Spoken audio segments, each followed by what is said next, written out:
নমস্কার বন্ধুরা, আমার চ্যানেলে তোমাদের সকলকে স্বাগত জানাই। আজ ভেবেছিলাম চুনো মাছের টক ঝাল চচ্চড়ি রান্না করব, কিন্তু চুনো মাছ তো পেলাম না, তাই রুই মাছ দিয়েই টক ঝাল চচ্চড়ি রান্না করে ফেললাম। মাছের পিসগুলোতে নুন, হলুদ আর লঙ্কার গুঁড়ো ভালো মতো মাখিয়ে নিচ্ছি। আর যেহেতু এটা টক ঝাল চচ্চড়ি হবে, এই রান্নাটা একটু ঝাল বেশি হবে আর মাছগুলো হালকা ভাজবো।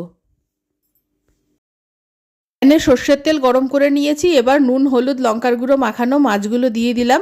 মাছগুলো হালকা করে ভেজে তুলে নেব। মাছটা ভাজা হতে হতে কি কি মশলা নিয়েছি বলে দিচ্ছি। দুটো বড় সাইজের পেঁয়াজ খুব পাতলা করে কেটে নিয়েছি। বেশ কয়েক কোয়া রসুন মিহি করে কুচিয়ে নিয়েছি। একটা বড় সাইজের টমেটো পাতলা করে কেটে নিয়েছি।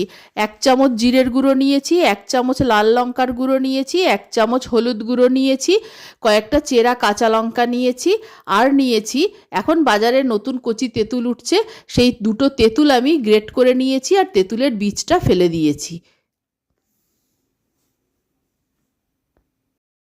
একটা পাত্রে প্লেটের সব মশলাগুলো আমি ঢেলে নিচ্ছি। মশলার ওপর দিয়ে দিলাম আন্দাজ মতো নুন। এবার সব মশলাগুলোকে হাত দিয়ে খুব ভালো মতো চটকে মেখে নেব।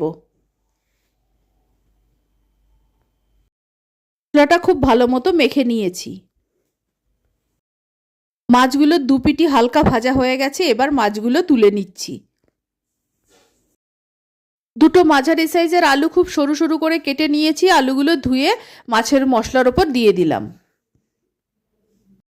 আর দিয়ে দিলাম 1/2 চামচ আদা বাটা। আদা বাটাটা আগে দিতে ভুলে গিয়েছিলাম। আলু আর আদা বাটাটা দিয়ে মশলাটাকে আরেকবার ভালো করে মেখে নিচ্ছি। মাছ ভাজার প্যানটার মধ্যেই আমি রান্নাটা করব, তাই প্যানটা আগে সাজিয়ে নেব, তারপর গ্যাসের ওপর বসাবো। মেখে রাখা আলু আর মশলা প্যানের ওপর এক প্রস্থ আগে ছড়িয়ে দেব। তারপর এর ওপর মাছ ভাজাগুলো আমি দিয়ে দেব। রাখা আলু আর মশলার থেকে অর্ধেকটা আলু আর মশলা আমি প্যানের মধ্যে আগে দিয়ে দিয়েছি। দিয়ে তার ওপর ভেজে রাখা মাছগুলো দিয়ে দিচ্ছি।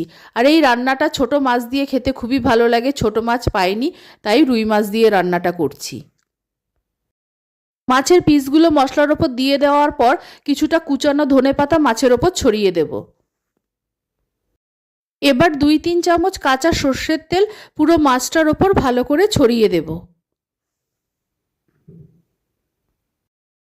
বাকি যে অর্ধেকটা আলু আর মশলা রেখে দিয়েছিলাম, সেটা এবার মাছের পিসগুলোর ওপর ভালোভাবে দিয়ে দেব। খুব সাবধানে দিতে হবে যাতে মাছের পিসগুলো ভেঙে না যায়। মশলার পাত্রটা ধুয়ে 2 চামচ মতো জল নিয়েছি। এই জলটা আমি মাছের মধ্যে ছড়িয়ে দিয়ে দিলাম। মাছগুলো প্যানের মধ্যে ভালোভাবে সাজানো হয়ে গেছে। এবার প্যানটাকে আমি গ্যাসের ওপর বসিয়ে দিলাম আর ফ্লেমটাকে একদম লো করে একটা ঢাকনা দিয়ে দিলাম। মাঝখানে একবার ঢাকনাটা তুললাম তোমাদের দেখানোর জন্য। আমি 2 চামচ জল ব্যবহার করেছি আর মশলা থেকে যা জল বেরিয়েছে তাতেই মাছ আর আলু সিদ্ধ হয়ে যাবে। আমি আবার ঢাকনা দিয়ে দিচ্ছি। 7-8 মিনিট মাছটাকে লো ফ্লেমে ঢাকা দিয়ে রেখেছিলাম। একটা দিক হয়ে গেছে, এবার আমি উল্টে দিচ্ছি। উল্টে দেওয়ার পর ফিরে আসছি। আর এখন ঘরে ভিডিও করে দেওয়ার মতো কেউ নেই, তাই তোমাদের দেখাতে পাচ্ছি না। খুন্তি দিয়ে খুব সাবধানে মাছটাকে উল্টে দিয়েছি। আলুগুলো প্রায় সিদ্ধ হয়ে এসেছে, আর কিছুক্ষণ রান্না করলেই হয়ে যাবে। আর এই পুরো রান্নাটা লো ফ্লেমে হচ্ছে, আর আমি এটাকে আরও কিছুক্ষণের জন্য ঢাকা দিয়ে দেব। এই দিকটাও 7-8 মিনিটের জন্য লো ফ্লেমে ঢাকা দিয়ে রেখে দিচ্ছি। আর এই রান্নায় এক ফোঁটাও জল থাকবে না। মাছের আরেকটা দিকও 7-8 মিনিট ঢাকা দিয়ে রান্না করে নিয়েছি। আমার রান্নাটা হয়ে গেছে, আমি নামিয়ে নিচ্ছি। তৈরি হয়ে গেছে রুই মাছের টক ঝাল চচ্চড়ি। আর এই রান্নাটা পুরো শুকনো হবে, এক ফোঁটাও জল থাকবে না। আমার এই রেসিপি ভালো লাগলে অবশ্যই আমার চ্যানেলকে সাবস্ক্রাইব করো, লাইক করো, শেয়ার করো, আমার পাশে থেকো। আর আমার নতুন পুরনো সকল বন্ধুদের আন্তরিক ধন্যবাদ ও ভালোবাসা জানিয়ে আমি আমার ভিডিও শেষ করছি। সকলকে অনেক অনেক ভালোবাসা ও ধন্যবাদ জানাচ্ছি।